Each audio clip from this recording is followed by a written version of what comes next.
Good afternoon, everybody, and welcome to Facebook Live Black History Series. My name's Sean Smith. I'm a senior archivist at the Archives of Ontario, and I'm sitting in for Lorene today, both as host and presenter.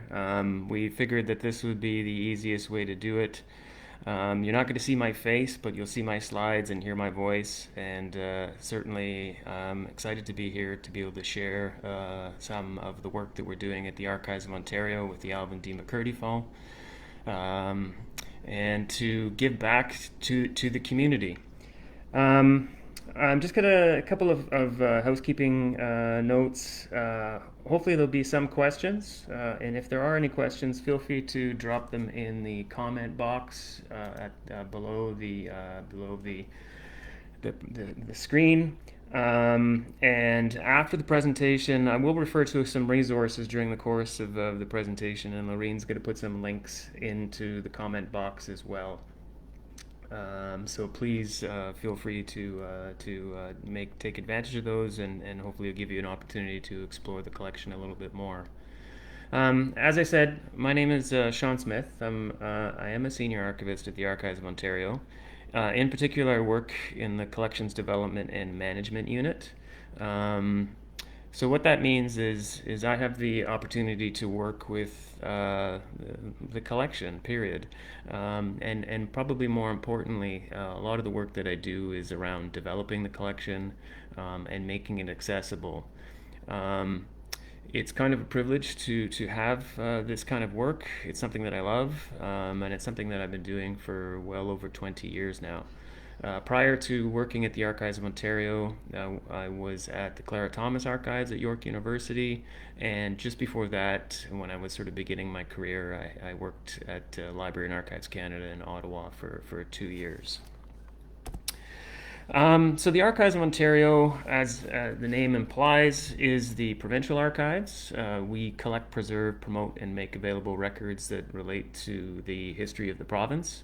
As you can see on the screen here, collect, preserve, promote, and make available. There's also stuff we do prior to collecting material, and that's where a lot of the interesting work is happening right now.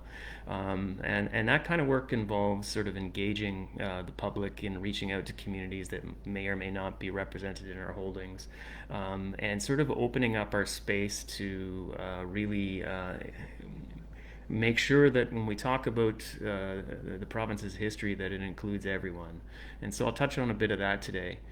And at the other end, making available, I think the traditional way that stuff is always made available is in our reading room. In the past, I think we've always expected researchers to come to us.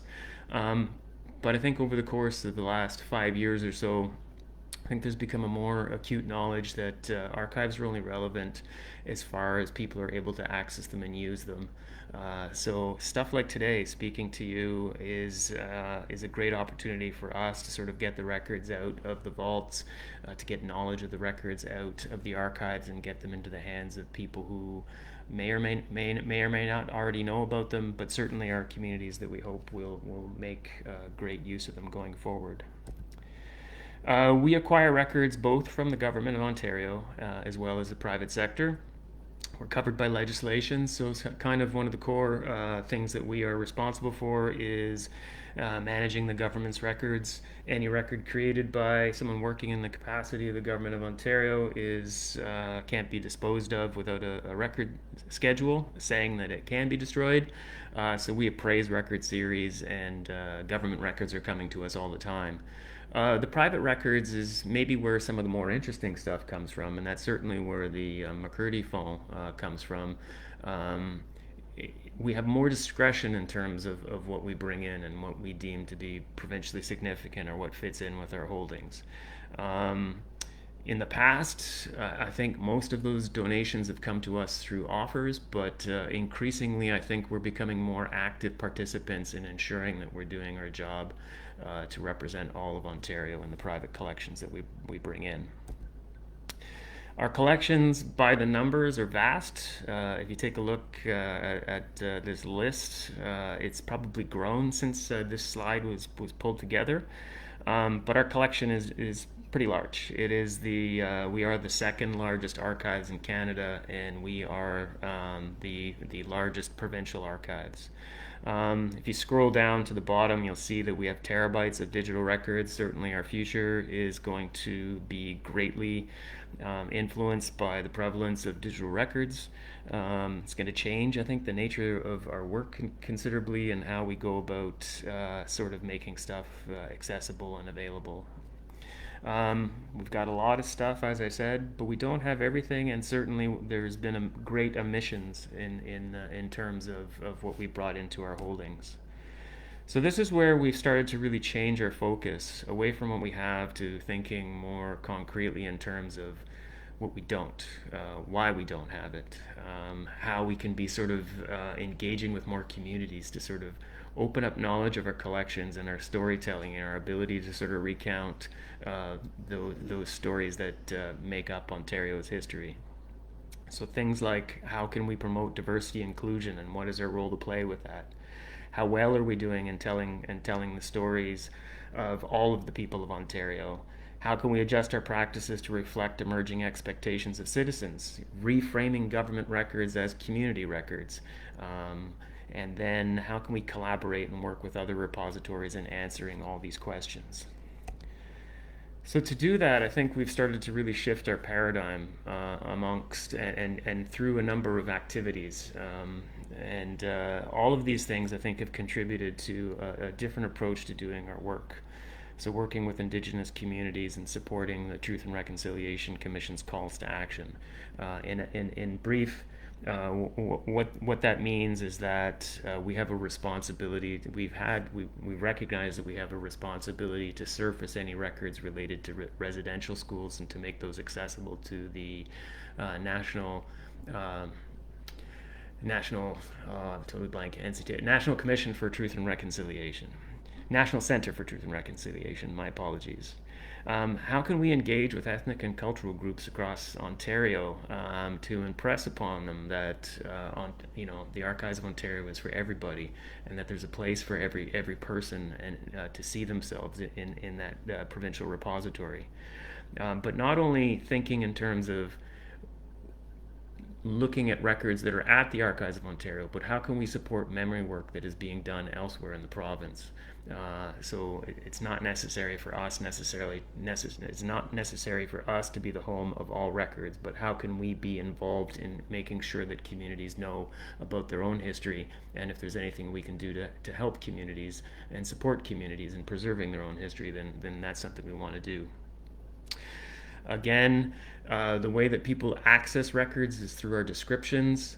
How can we remediate past descriptive practices? How can we look at increasing sort of voices in those descriptions? How can we do a better job of describing the records that we have? And then how can we put our collections in places where people can find them?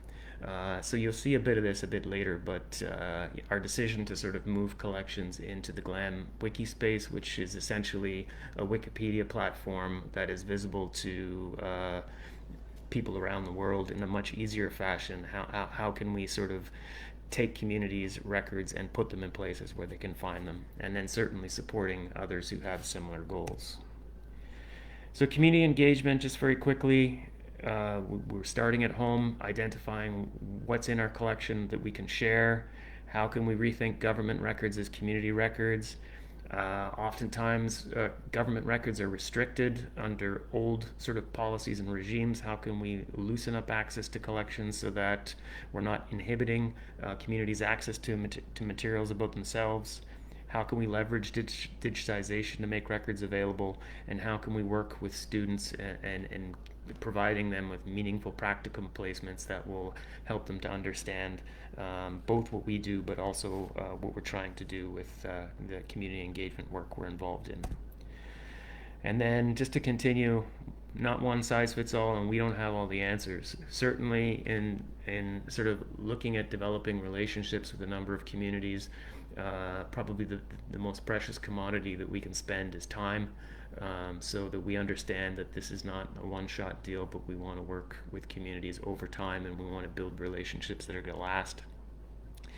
How can we be proactive?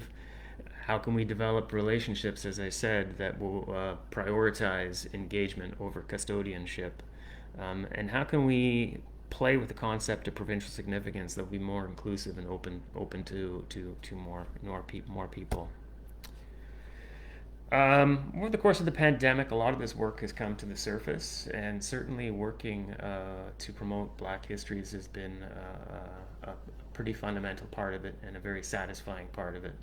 Um, we have, through the course of a number of projects, really started to develop relationships and to start conversations that we hope will lead towards meaningful work. So some of that has happened with the Amherstburg Freedom Museum, through whom we're speaking today. There's a project out of Ryerson called Mapping Ontario's Black History that we've been in touch with and we're supporting. We have learned that Black Lives Matter and the Wild Seed Center are looking to develop their own archives, so we've initiated conversations there to see how we can support it. There was a project that was initiated called Canada Black Music Archives. It's a digital online platform. Again, let's be at the start of those conversations to see how we can work together. Looking to enmesh ourselves with the Jane Finch community, which is in our backyard, up at York University, and again looking for ways that we can work to assist the community in raising its awareness of itself, but also looking to provide educational and practicum opportunities for that community. And then there's a project underway out of the Black People's History of Canada, which is another large project that we're hoping to sort of be involved in and look to see what we can do.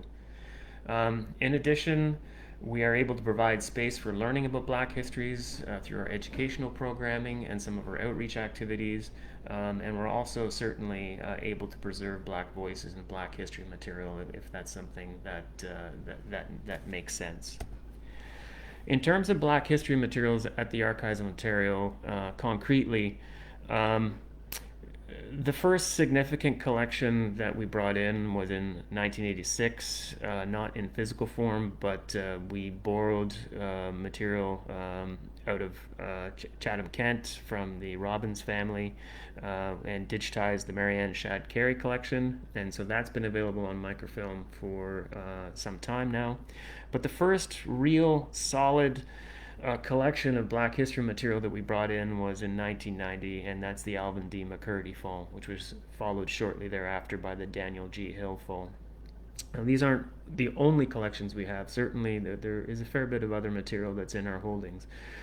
But I think it's worth noting that the Archives of Ontario was founded in 1903, and the first collection of significance that came to the archives was in 1990. So that's a fair bit of time lag between when we started collecting and when we actually started to address the needs of the Black community. And so hopefully we will be taking this forward, and we will understand that we need to do better, and that there's certainly things that we can do to do our job, to do our part.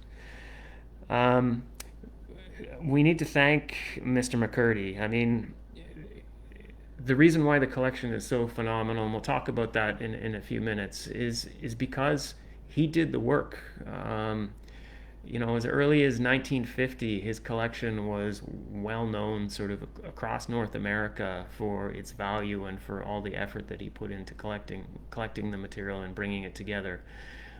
So people were reaching out to him to have access to it, to help with educational projects, with cultural production. And so for a period of 40, 50 years, he was the de facto archives in and unto himself, while mainstream archives were not doing this work.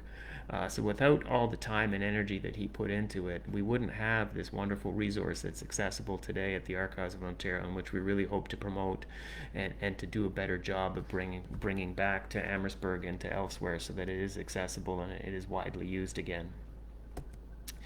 So who is Alvin D. McCurdy? I'm sure, obviously I can't see who's attending, but I can only imagine that there are some members of the McCurdy family in the audience.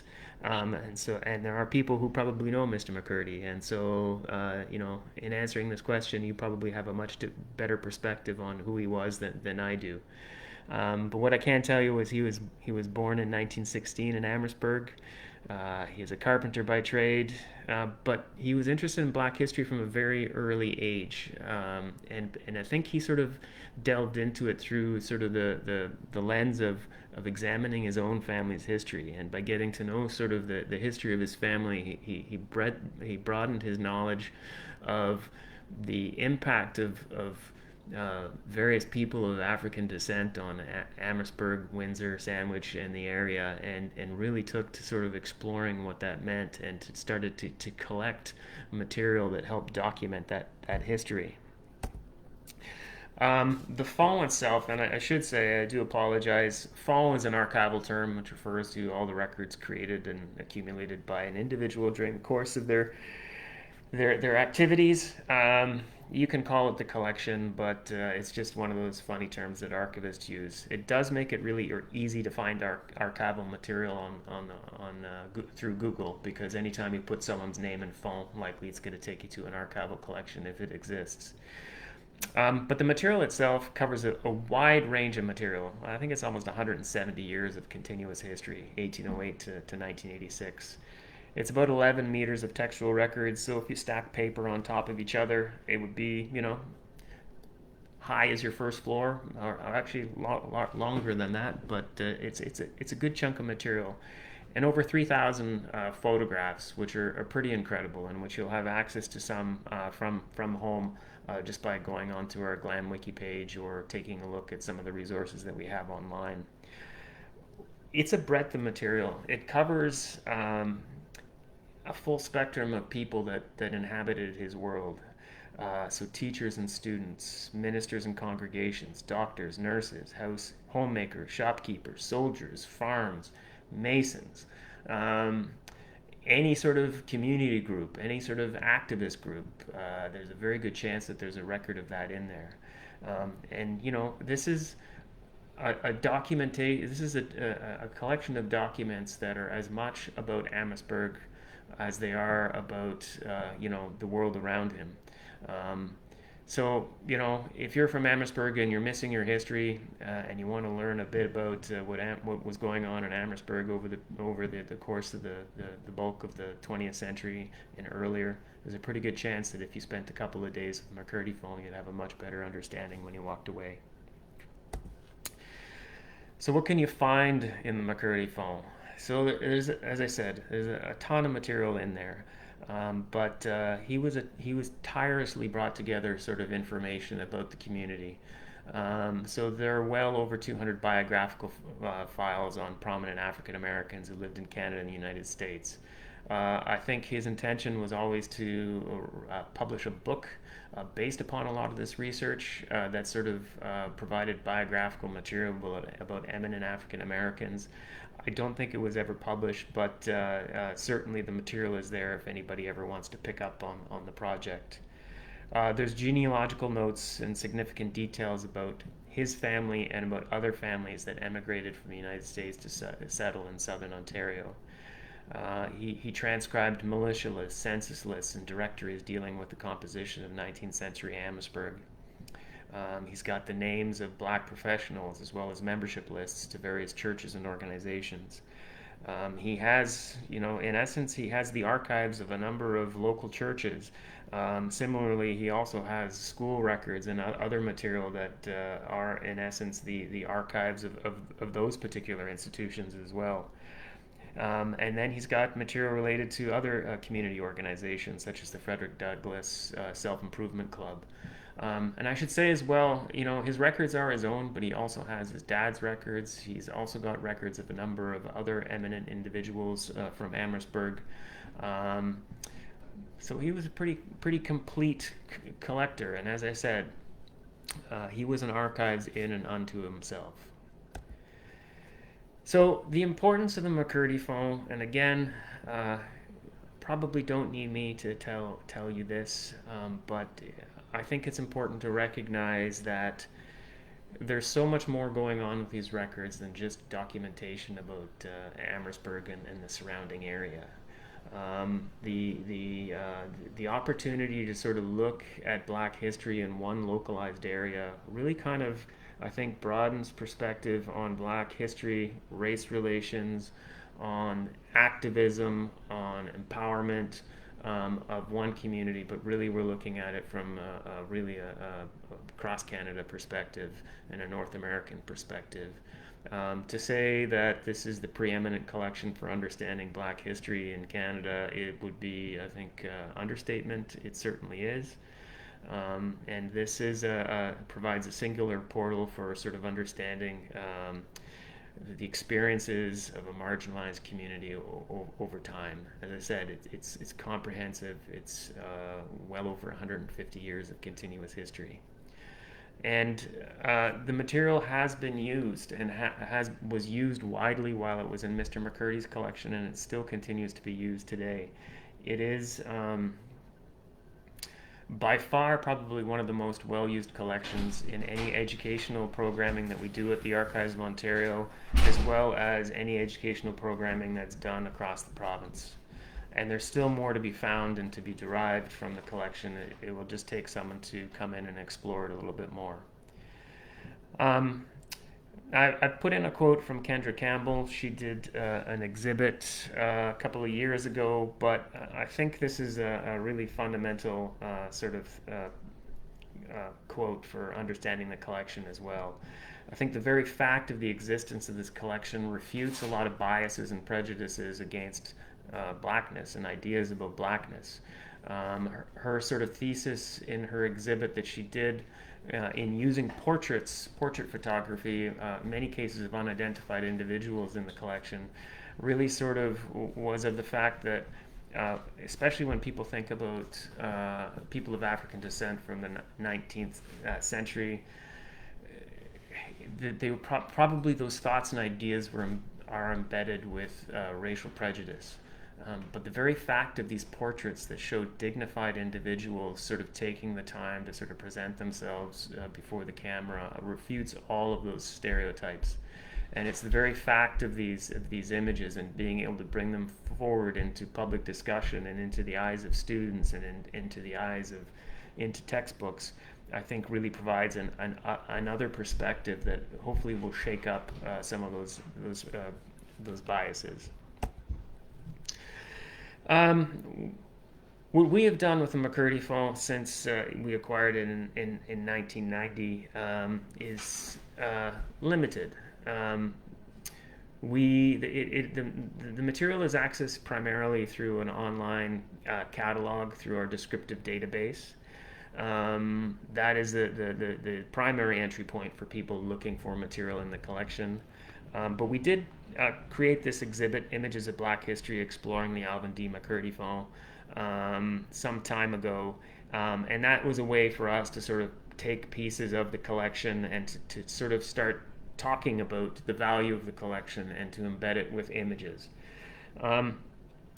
That is a piece that's on our website and that is accessible for anybody to take a look at. Over the course of the last year, though, I think what we've really recognized is that we can take things a little step further, and that's by providing people with high-resolution images that are free to download, are free to examine, are free to use, and that we would encourage people to pick up and take sort of into their homes, perhaps, into any works that they might be doing, presentations, but the material's there, and it's easily accessible through our GlamWiki page. Now, the difference between sort of the images that we have sort of in our reading room is that obviously it takes someone's effort to get to Toronto to take a look at the images. Even the images that are available through the Black History Exploring the Alvin D. McCurdy collection have limited capacity to reach people because, again, people need to find the exhibit. They're low-resolution images, so they're useful while people are looking at the exhibit, but being able to take those images away is not quite the same as providing people with high-resolution images. The other thing that's pretty amazing, too, is by uploading images to the Wikimedia Commons, we're really reaching a humongous audience. Now, I can't tell you the stats associated with anybody looking at an individual image in the exhibit itself, but We have uploaded 117 images to the Commons through our GlamWiki initiative, and they have been viewed over 140 times in the last 3 months alone. So Mr. McCurdy's work in collecting this material is reaching a much wider audience, and we're super excited by that. Now, if you do get a chance to spend some time with the GlamWiki space, we'd love to hear back from you. We did our best to describe the images. Many of the images are, the individuals in the images are unidentified. So at the end of this presentation, you'll have my email. And certainly, if you're not proficient with Wikipedia and don't want to do any editing in Wikipedia directly, I'd be welcome to receive your thoughts and comments and to make any changes to that space. Hopefully we're going to be able to continue to work and to populate the Wikimedia Commons so that more material is accessible and available. And perhaps we'll be able to use that to sort of highlight, digitize, and make accessible other types of media that are in the collection as well. We did this work during the pandemic at a time when people didn't have access to this collection or to any of the material at the Archives of Ontario for that matter. And so it was really amazing to sort of see immediate feedback and immediate use of the collection. Deanna Bowen is a pretty wonderful photographer and artist, and she has done a fair bit of work looking at different Black histories and putting them into the context of early 20th century Canada and into around issues of nationalism and racism that may have been embedded in those nationalist perspectives. I reached out to her about another project that we were doing with GlamWiki, uploading material to the M.O. Hammond Fond, noting that she had done a lot of work with the images, and we were trying to sort of come to terms with some racist images that were in that collection and how we should approach them, and shared her this work that we did with McCurdy Fond, and it was pretty amazing because I think it was like the first real sort of impactful response where we understood the potential for doing this work. But she had been grinding through sort of the last bits and pieces of an exhibit that went up at the Kitchener-Waterloo Art Gallery, Black Drones in the Hive. And I think she was really stuck on what she felt was a really key image to her work. And so, you'll see on the left hand of this shot from the gallery, a pretty well-known picture of Emancipation Day in Amherstburg, Ontario. And she, indicated the emotional impact of seeing that image as being sort of the Rosetta Stone for her gallery exhibit. It was pretty great. She was able to download it high res and to insert it directly into her collection. And so we don't know if this is happening all across the world or across Southern Ontario or elsewhere, but certainly this is the kind of thing that we hope that people are taking advantage of and that we're able to sort of enable through doing this work. The other thing that we did, and again, we can't take full responsibility for initiating this, but by putting this material up there, people were noticing the value of the collection. And so we were, CC UNESCO reached out to us with a particular request that we consider nominating the McCurdy Fond for the Canada Memory of the World Register, which may have been something that we would have not done or not considered until they reached out to us. So this is kind of a big deal, both for like raising the profile of the collection, but also for us sort of through our commitment to doing this work, really thinking through what our responsibility is to the collection going forward.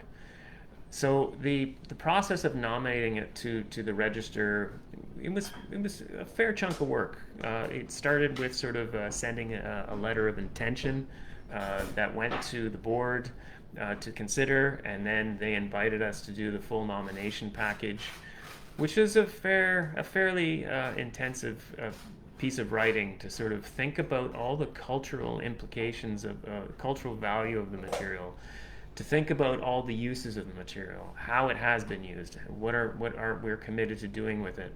Um, and then one of the great things about doing the nomination package or preparing it was the ability to sort of work with partners such as the Ontario Black History Society and the Amherstburg Freedom Museum in sort of really fine-tuning our nomination to make sure that we touched upon all considerations, and that when we sent it off to CC UNESCO to consider adding it to the register, that they wouldn't have a choice pretty much.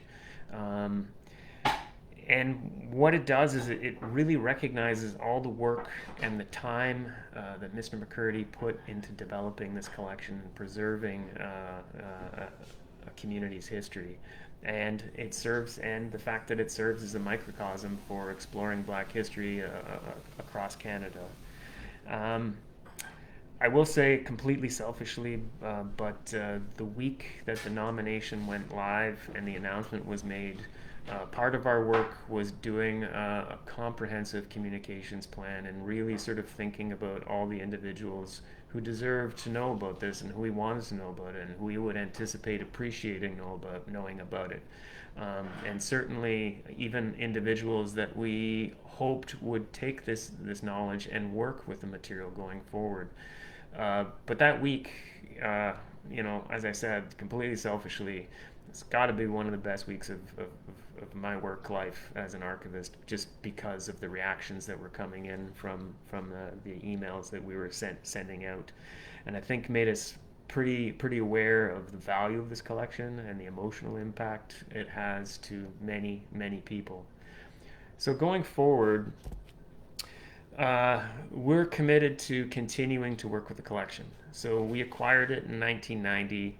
It was described in 1990, 1991, or thereabouts, and that's sort of been sort of the extent of our work with it to this point in time, other than digitization or working with researcher requests.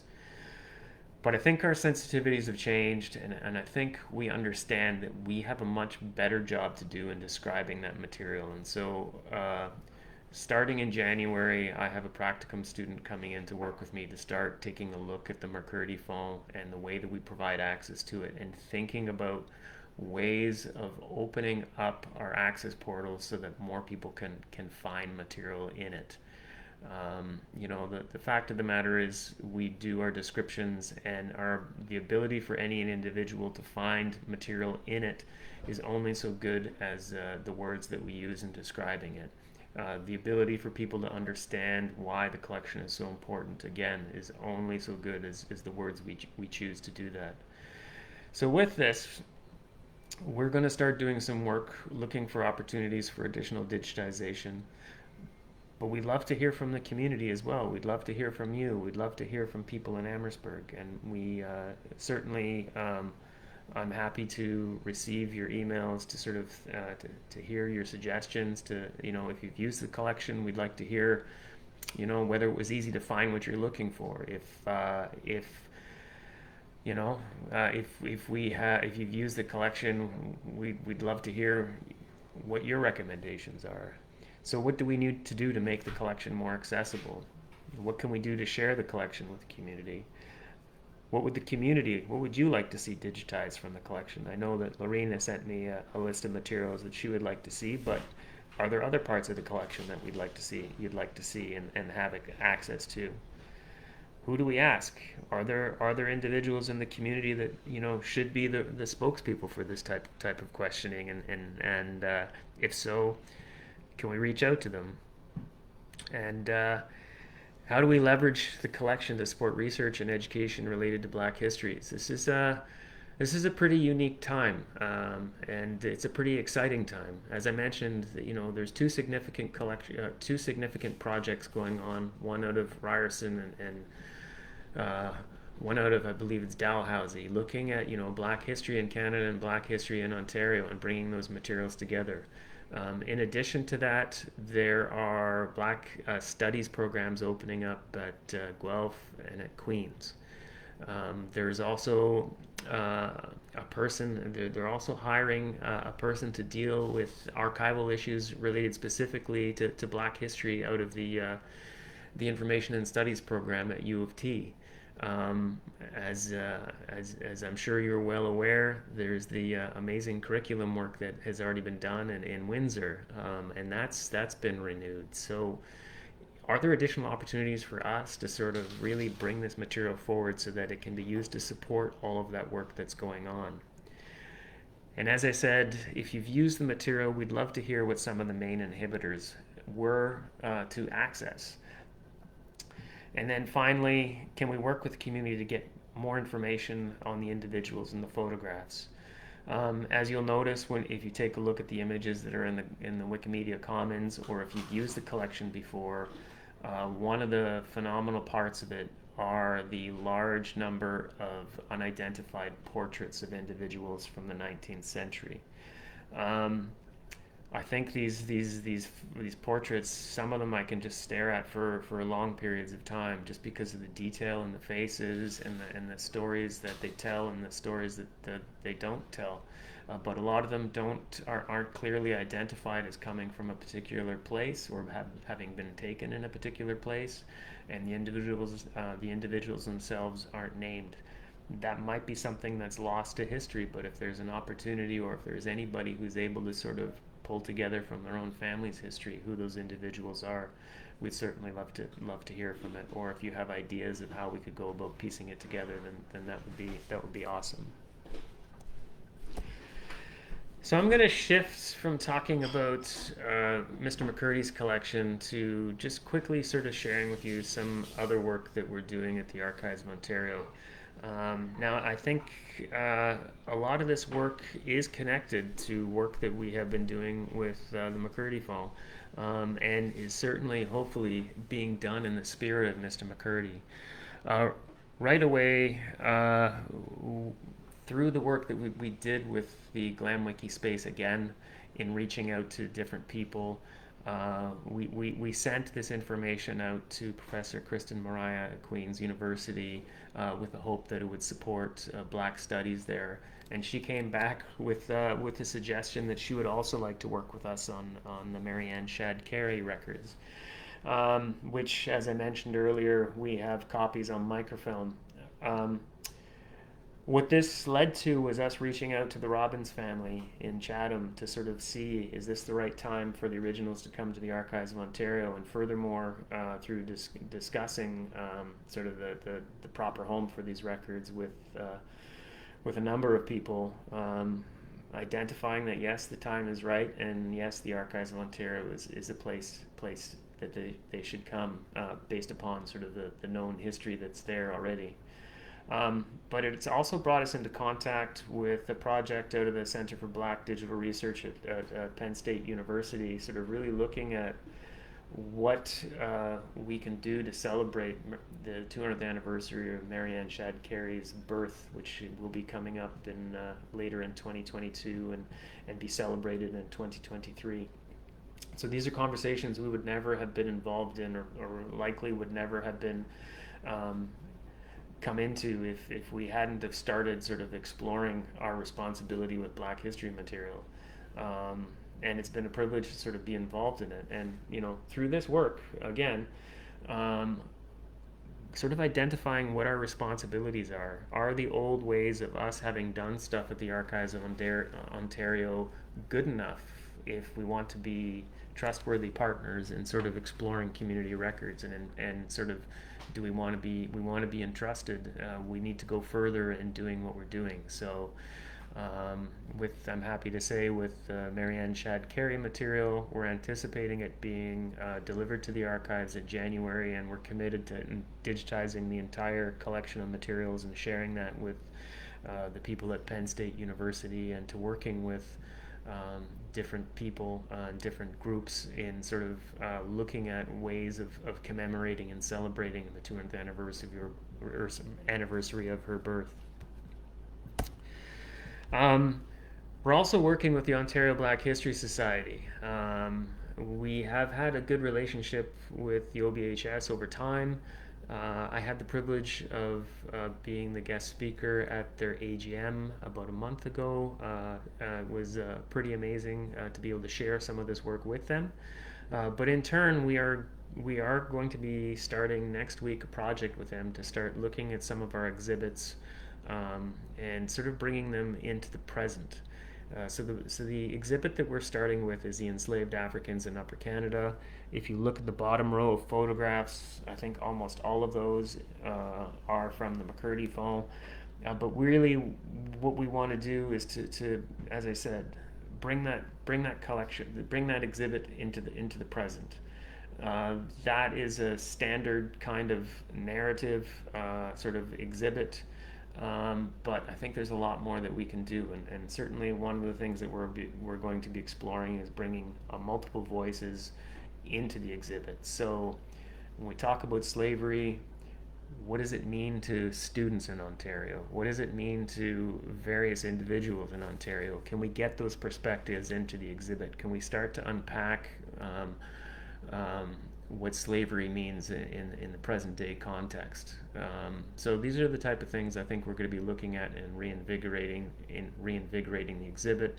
And certainly, there's more material in the McCurdy film that could be brought forward. There'll be material in the Marianne Shad Carey records that can be brought forward, and that we hope that we can certainly freshen up the exhibit and bring it into a more modern day context. And then hopefully we'll have the opportunity to look at the other exhibits as well, and to potentially look at new exhibits that we could do for our website. We've also been active in acquiring records as well. Over the course of the last year as well, I think we've as I said, our intention is never to make acquisition the sole reason for reaching out to communities and individuals. We prioritize relationship over custodianship, but stuff does come our way. And the Wilma Morrison Fall is something that I'm really excited to say is now being preserved at the Archives of Ontario. I know that I'm speaking to an audience that is likely largely in Southern Ontario, and Wilma did a lot of her work in Niagara Falls. But again, this is another collection that is, I think it's amazing, both because it enshrines and provides evidence of Wilma's work in preserving the heritage related to the Underground Railroad in Niagara Falls, and to being an advocate for Black history in the area. But it also brings forward knowledge and understanding of her family's and her husband's family's life in Ontario over the course of 100 years or more. So kind of similar to the McCurdy Fall, certainly not to the extent and breadth of the McCurdy Fall, but it is another example of just being able to see Black lives lived over a long period of time. And the amazing thing, I mean, she has these great photo albums. There's a couple of examples here of what I think has got to be one of the gems of the collection, but it's this photo album that documents her and Lauren's life over a period of about 20 years, just going on vacation, just doing things, having parties. But it's beautifully annotated by Lauren, with all these like witty little captions and cheeky little sort of things that make me smile, just like the one on the bottom right, the smiler shows. Another great collection that we brought in is the Ian Jones Fall. And this has a great connection with the McCurdy Fall tangentially. One of the collections that we also have is the Pietro film collection. They did an amazing film called Some Black Women that is now available. That's available on our YouTube channel, but was done, I want to say, back in the early 70s. And it actually includes images from the McCurdy Fall as part of it, and those are images that she would have got directly from Mr. McCurdy. They also did another film, sort of looking at steel pan in steel pan production in Ontario, both from a cultural an actual creation perspective. And so the theme music was done by Ian Jones. So he's a steel pan player, and he also worked with the TDSB to get steel pan into schools in Scarborough and elsewhere.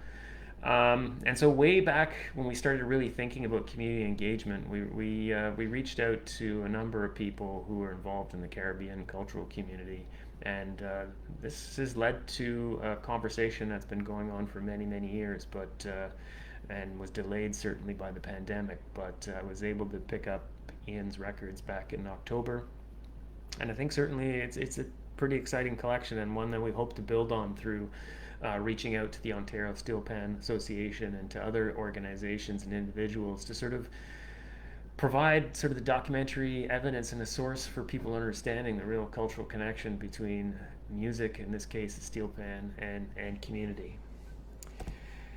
And as I mentioned, the Pietro McTair Productions records are at the Archives of Ontario as well. We have taken the opportunity to showcase some of those films and some of that work in different areas as much as possible.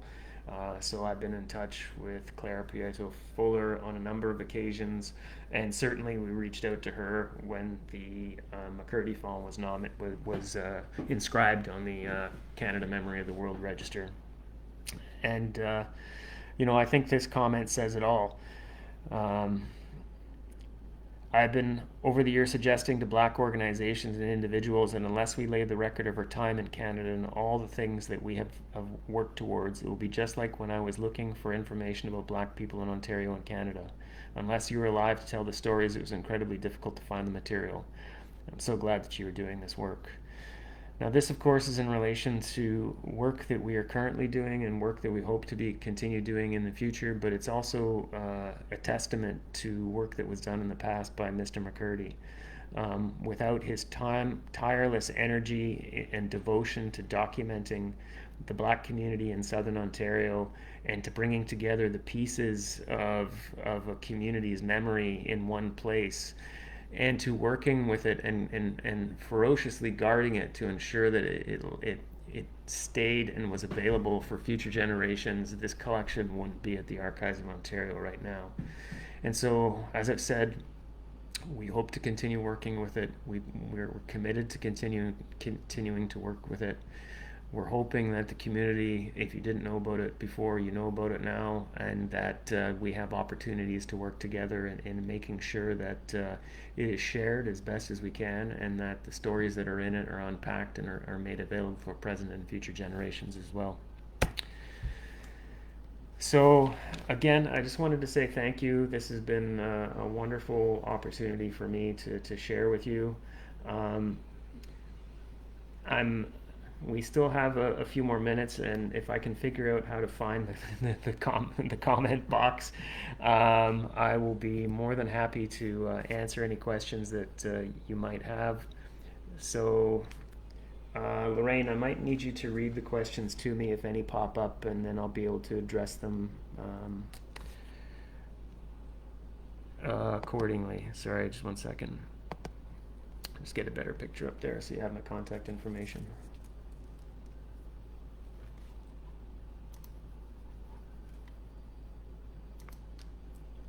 Yep.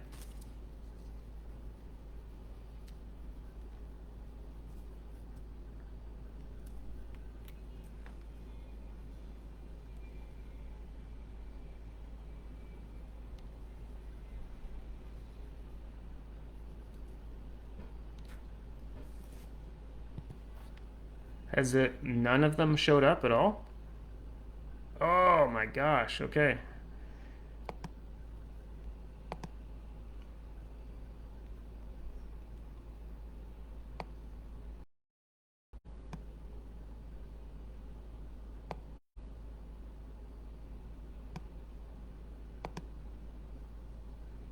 Yeah, I was clicking through them, but I can certainly send you the slide presentation. You can share that with whoever.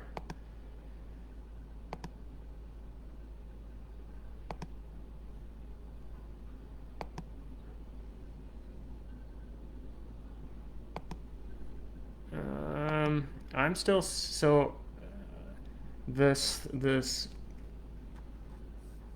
you are seeing the move? Are they still moving?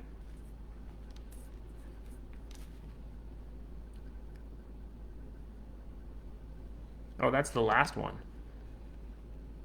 Oh man. Okay, so now are you back at the beginning, getting reacquainted? Lorene? What is going on?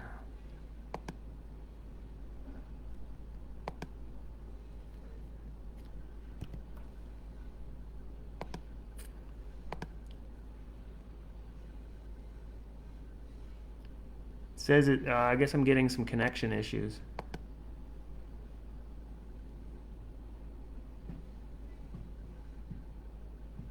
That was a while ago. So it's a buffering issue. It's taken some time to flip through.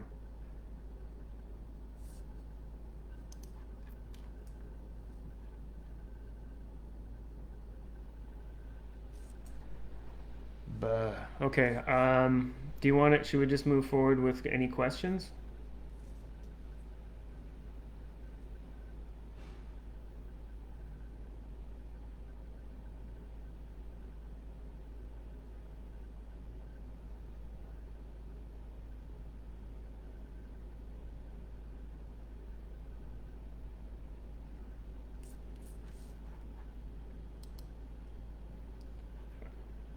Are you speaking to? Okay.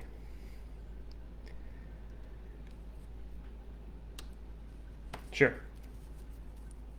I'm actually not seeing the questions, so if you're able to offer them, tell me them or read them out, that'd be great.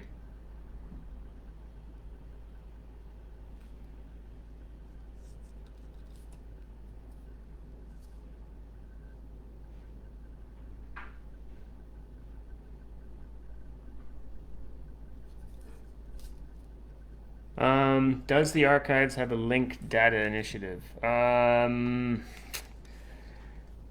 No, as best as I can say, I say no. But yeah, I know linked data, a bit about linked data. I know that comes up through work on Wikipedia a lot of the time, and through sort of the Wikidata stuff. But I'm not 100% comfortable with understanding it, and so I can't really say. But I, I don't think so.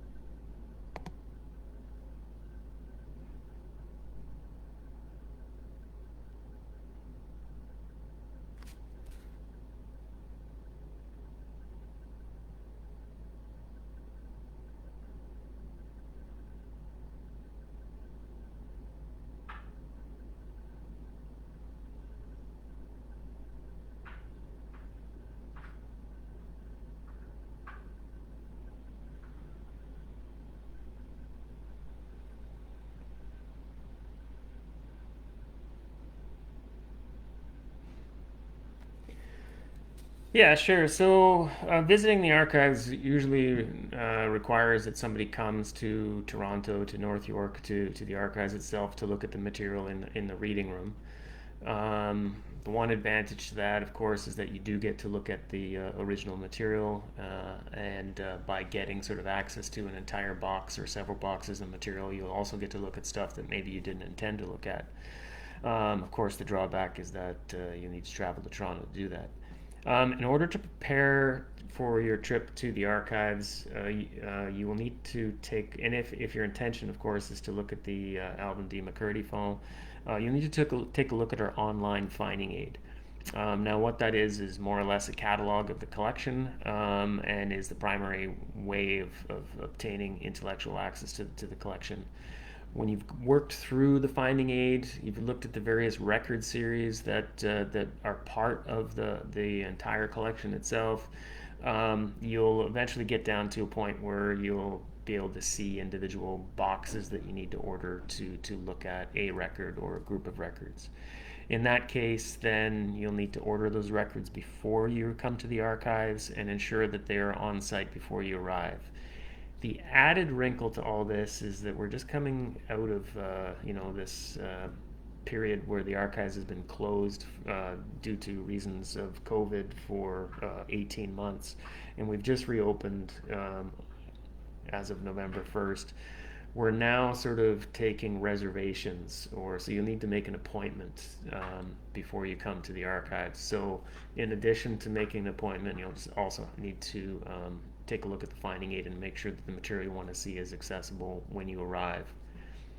Now, as sort of something that we'd love to hear from you about, if this is something that you end up doing and you dig into sort of the finding aid, and if you find it deficient, if you find it confusing, if you find it doesn't make sense, or it isn't what you remembered the collection to be perhaps when you looked at it when it was in Mr. McCurdy's possession, we're trying to improve upon that, and that's certainly one of the things that we want to sort of reach out towards. Or if you know that, like, for example, that there was a community group's records in there that you know is in there but you can't find it, let us know so that we can figure out how we can improve upon our access points to the collection itself.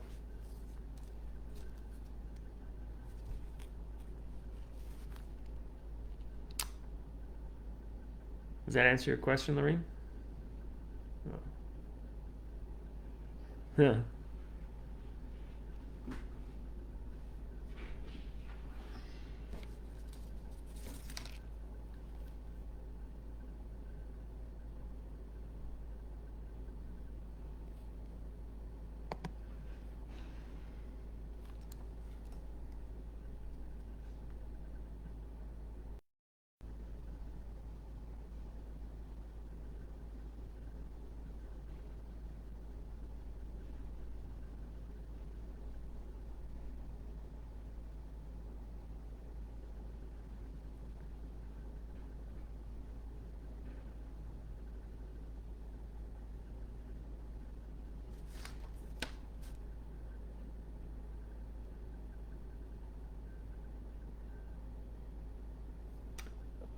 Um, yes, I mean, so certainly, I mean, I I don't want to open up any more screens. That would be way too much stuff going on right now. But ideally, if that's what you're looking for, you would be able to search in our descriptive database for the Frederick Douglass Self Improvement Club, and you would get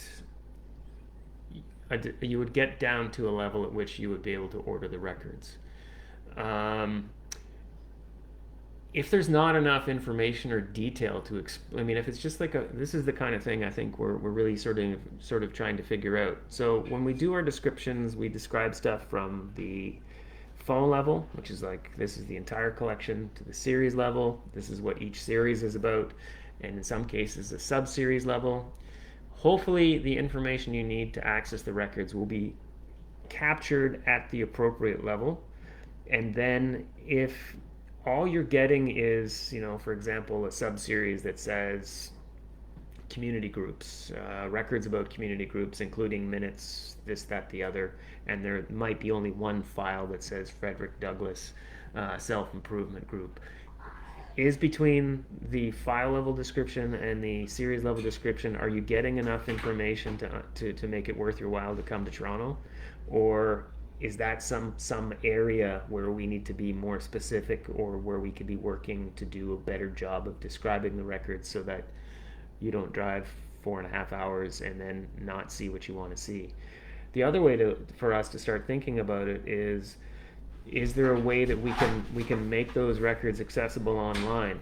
A lot of that is going to be platform dependent. Probably with our current descriptive database, we're not going to have the opportunity to sort of make that stuff accessible, but we are developing a new descriptive system, and maybe we'll have different opportunities to do that. But ultimately, this is the kind of thing we want to hear from researchers about to understand whether their experience from home is translating to what they're hoping to do when they come to the archives to see the records.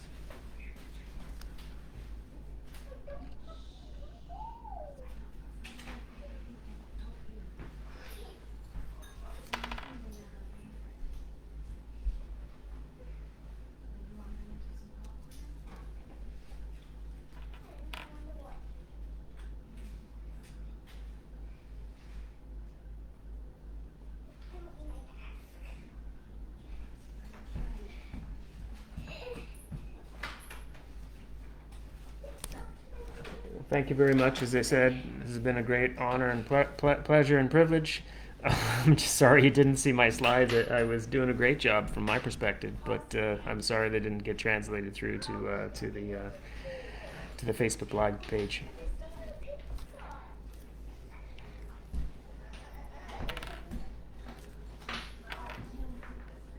Take care, everyone.